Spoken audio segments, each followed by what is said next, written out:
Welcome back to the Cabral House Call. I'm Stephen Cabral, board-certified naturopathic doctor, and today on a Cabral House Call, we are going to pick up where we left off. On our last episode, we were talking about all sorts of different allergen-based testing and what I found to be the most effective and what I found to not be effective at all. Plus, I gave you one of my favorite little motivational books that you can just read one page per day. Simply take 30 seconds to 60 seconds when you wake up and before bed to get yourself in that right mindset. All right, so let's get right into our questions of the day. And we are all over the map today. Some really great questions. Looking forward to diving in right now. So Beverly D is asking, I'm planning on getting pregnant. Should I stop any supplements? Great question. And if you've been listening to my previous episodes, you know that when it comes to pregnancy and all of the women I work with in my practice, as my private clients, and our nutritionist works with many, many different pregnant women as well. And of course, I have 2 children myself and have helped my wife navigating all the different nutritional-based elements that your body needs while pregnant. So here's the thing. When you are pregnant, you want to make sure that your body is getting more than your daily requirement of minerals, vitamins, amino acids, or proteins, fatty acids, all those different things. Because here's the thing that no one ever tells you about.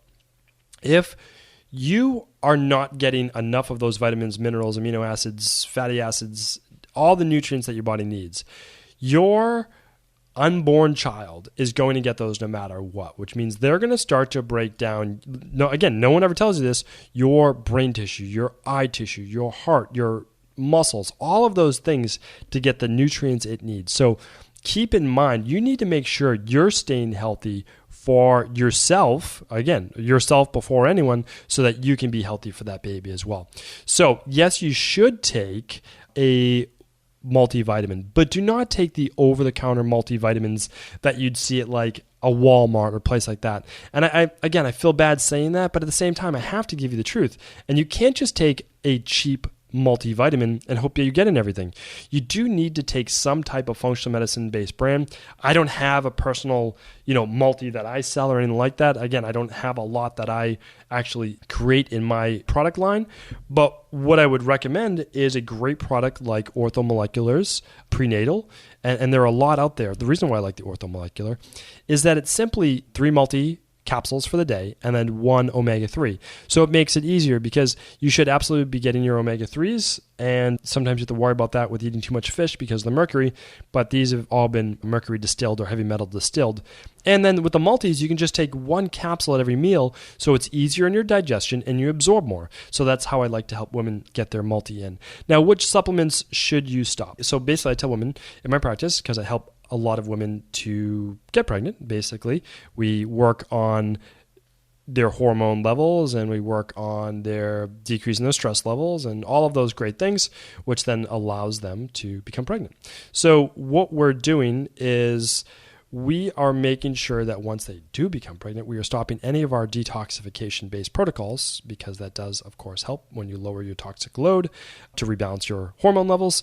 So we tell them to stop anything that's going to work on detoxification, because it's simply not something we want to be working on while the body's then moving back to a anabolic mode for building the body up. So that's one thing. And I also decrease or stop any herbs unless specifically needed. So you have to keep in mind that herbs are medicine, and I'm stopping any additional medicines that I believe could affect or just might be a sensitivity to unborn baby. So keep in mind, I'm very conservative in my practice. So for women, I'm having them use some type of protein smoothie still every day, making sure it doesn't have any of those detox factors in it. They're using a multi and they're using a good omega. Besides that, I don't know. It's obviously it's case by case. It might be just be more minerals for the woman, but really just focused on smoothies, lots of good food, lots of natural food, getting their rest, and that takes care of it. So I would stop everything that isn't essential. How does that work? Okay, good. So let's move on to our next question. Harriet is up next. Harriet is asking, my toddler has eczema covering most of her body. What should I do? So Harriet, you're in luck, because I work with this every single week in my practice, because there's nothing more frustrating for a parent than to watch your child suffer with eczema and psoriasis and things that are just really, really irritating to them. So I can tell you for sure that eczema is most likely being caused by something that you are eating if you are nursing your child or your toddler is eating.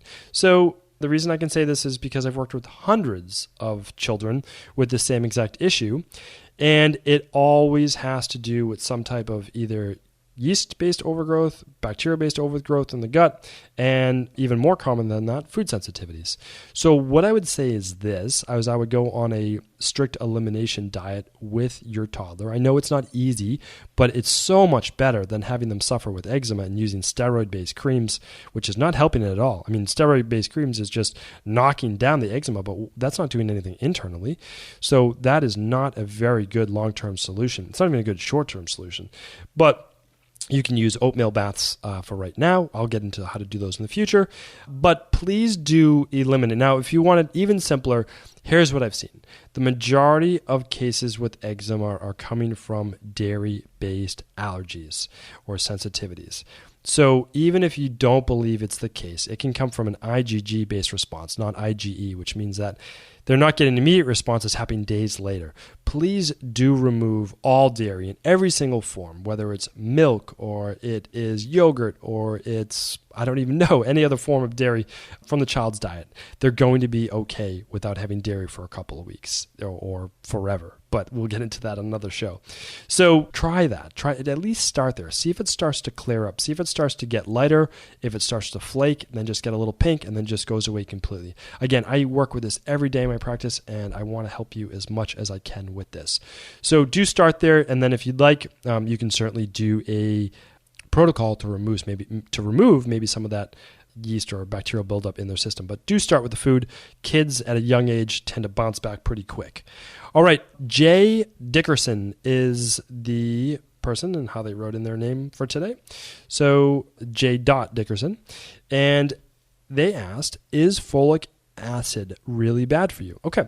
I probably mentioned this in a previous episode as indefinitely, and it relates really, I'm glad this question was asked. So it relates back to our first question with Beverly.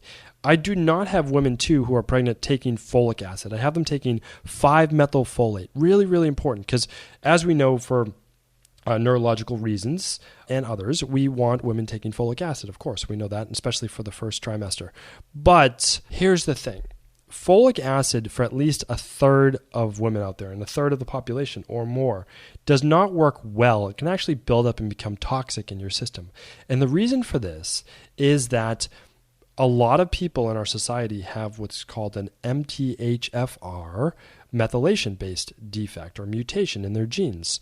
So it's on chromosome 1, and what happens is that they're not able to take that folic acid and convert it to folate and 5-methylfolate, the usable form that your body needs. Now, in good functional medicine-based brands, like in our daily support shake that we have, or the Dr. Cabral Detox, and like the orthomolecular one that I mentioned before for that multi, you are getting the 5-methylfolate. Yes, it costs a little bit more on our end to produce that, but as ethical manufacturers, we want you to always get the healthiest vitamins and supplements out there. So yes, I would not take folic acid, and that's because unless you've done genetic-based testing, you don't know if you have this methylene tetrahydrofolate reductase issue, MTHFR. That's the short way of saying it.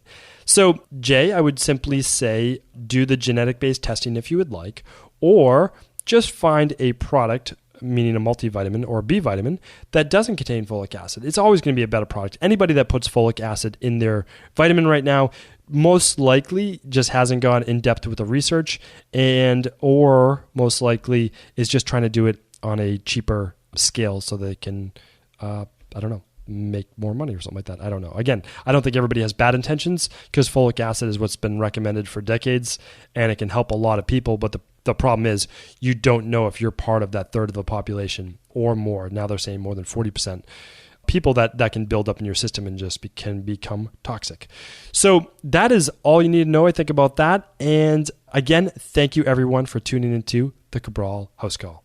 Before you go, I wanted to make you aware that as a loyal listener to the Cabral Concept, I want to make sure I'm always providing with great real-world usable content and rewarding you with listener-only specials. So for the month of April, my goal is to help you involve more of your family and friends and even coworkers in their quest to lose weight and get well. And I believe there is no better way to do that than through the Dr. Cabral Detox. You'll lose 5 to 10 pounds in your first 7 days and improve your overall well-being, guaranteed. So this month, I'm going to take $20 off the 14 or 21-day Dr. Cabral Detox so that you can share the 14-day with one friend or family member and the 21-day with 2 friends or family members. It's more motivating to do the detox with someone else, and I know you'll both be happy you did.